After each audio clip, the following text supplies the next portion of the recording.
Today's a really useful topic because we're talking about the worst ways to invest in real estate. Listen, you hear me talk all the time about the best ways and the ideal ways and the best strategies and the formulas for success.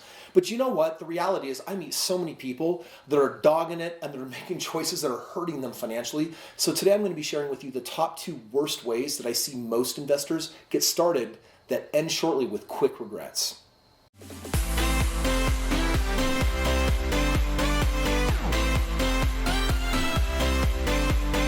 Today we're talking about the worst way to start investing in real estate. Stephen, we have heard our share of horror stories over the years working with a variety of men and women everywhere who jumped into real estate and had a really souring experience right out of the gate. And they quickly became what we call don't wanters. Stephen, what's a don't wanter? A don't wanter is someone who don't want to do it anymore.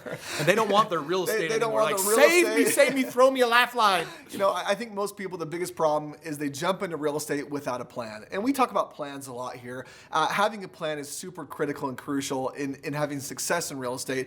But if you see you've got your aunt, your uncle, your good friend over there that's done real estate, they've had some success. And so because you see them doing all these things, you just kind of, close your eyes, pinch your nose, and you jump in the water, right? That's a horrible plan. That's not a plan. Yeah. And so because you do that, you get into a space where oftentimes you have no idea what you're doing. You don't know what your goals are. You start getting bombarded with the pains that real estate can offer. Because by the way, can real estate hurt sometimes? That's German for it hurts. Yes. Sometimes real estate can hurt. And the reality is if you don't have a proper plan in place, then when that hurt comes along, when it smarts just a little bit, it's gonna stop you in your tracks. And you're gonna become a don't wanter.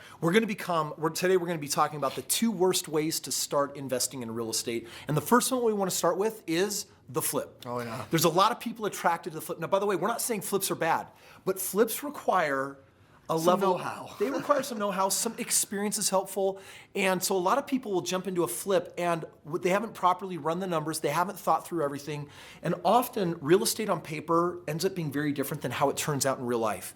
And so what I've seen happen many times with a flip is someone jumps in on a deal that has less margin or less to gain than what they had thought or what they had hoped for.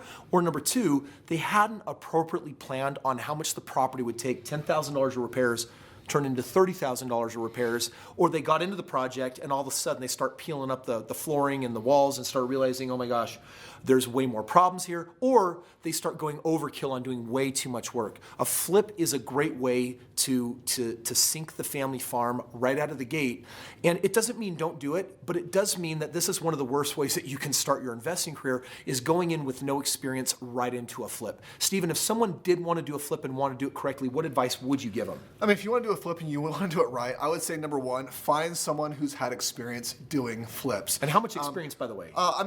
We say this all the time, but unless you've done probably 100 or more of a specific type of real estate, the chances are is you've got the door wide open for some massive failure. So I would find someone who's done a lot of flips, someone who's done 100 or more flips. They understand how it's done. They understand the ins and outs. And that doesn't mean that there aren't going to be little things that may come up, but it does mean that they're going to be able to really prepare you for what is going to happen, right? Because with real estate, it's not about if. It's about when it's going to happen. And I would say a lot of flips that are at the price of the home median or lower in your area, a good flip is usually going to make a $10,000, $20,000, $30,000 profit. It can sound like a lot of money, but you can lose $10,000 or $20,000 really fast on having miscalculated the after repair market value of the property or how much the property really needed or some unknowns when you got into the deal. So that's one of the things for you to be aware of.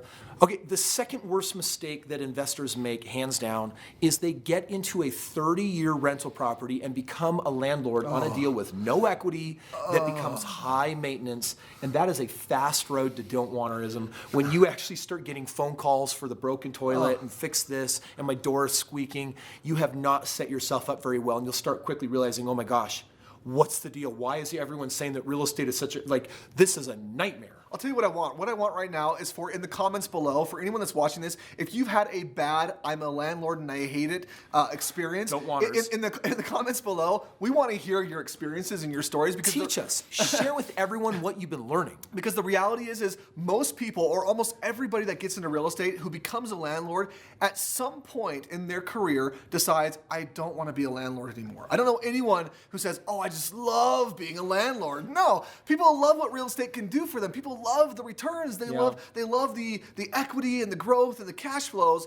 They don't necessarily love the problems that come along with being a landlord. Yeah, now being a landlord is not necessarily all that bad. This is when it goes wrong. When we talk about the worst way to start investing on a 30-year project of I'll buy a home, 30 years from now, it's paid off. This sounds smart, right? There's one of two mistakes that generally get made.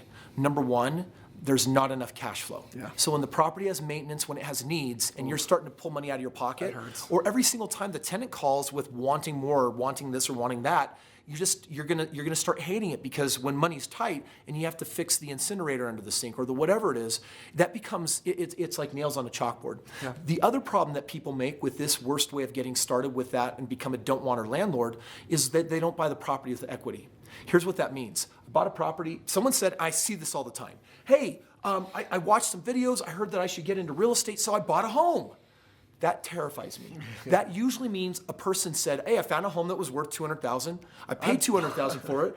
I rented it. And what you're going to do is, first of all, if you get in a bad pinch where you need to sell that house, I'm sorry, but the 6% you pay in realtor fees to sell a home, plus the closing costs, plus any motivated drop sale, you can buy something for $200,000, and if you want to sell it for even just $200,000, you might be walking away with $15,000 or $20,000 out of pocket. So because you don't have that safety margin that Warren Buffett talks about, that margin of safety, that's another thing that will really get you in trouble, because you only have one option then. It's like either take a $20,000 hit that a lot of people can't, and it means, well, now I have to hang on to this property and I have to do the maintenance, and I hate this have to property that I no longer want. So if you don't buy this is really what we're saying. If you don't buy property right, that is a quick way to start off in the worst way possible and say real estate sucks. Real estate doesn't work. I don't know what all these people are really talking about, but I do want to, Stephen, throw in a little bonus for everyone right now, which is what would happen if you took the benefit of a flip, which is good money up front, and you were to combine it with landlord, and what if there was a perfect hybrid? We would call that our lease. We would call that our lease option system. In fact, if you go ahead and click the link up here and actually, go through and see some of the different services that we offer, we'll share with you what we believe, as opposed to the worst way of starting, we're going to share with you the most intelligent way that you can get started, which is, how do I get paid up front for my real estate? How do I hold it for a short period of time? How do I maximize my cash flow on it? How do I walk away from all landlordisms on it? And then how do I eventually sell it and trade up for a lot more real estate to give me the same benefits? Well, those would be the best ways that you can get started in real estate. So click up here and get started. Have you had a bad real estate experience? Did I just describe your story? Or have you found other ways of how to not invest in real estate? Comment below, share that wisdom with us. But also, if you want to know the fastest track, the most accelerated track for getting where you want to go, click the link, get in touch with me and my team, and let us enlighten you on some of the options that will give you your shortest path to success.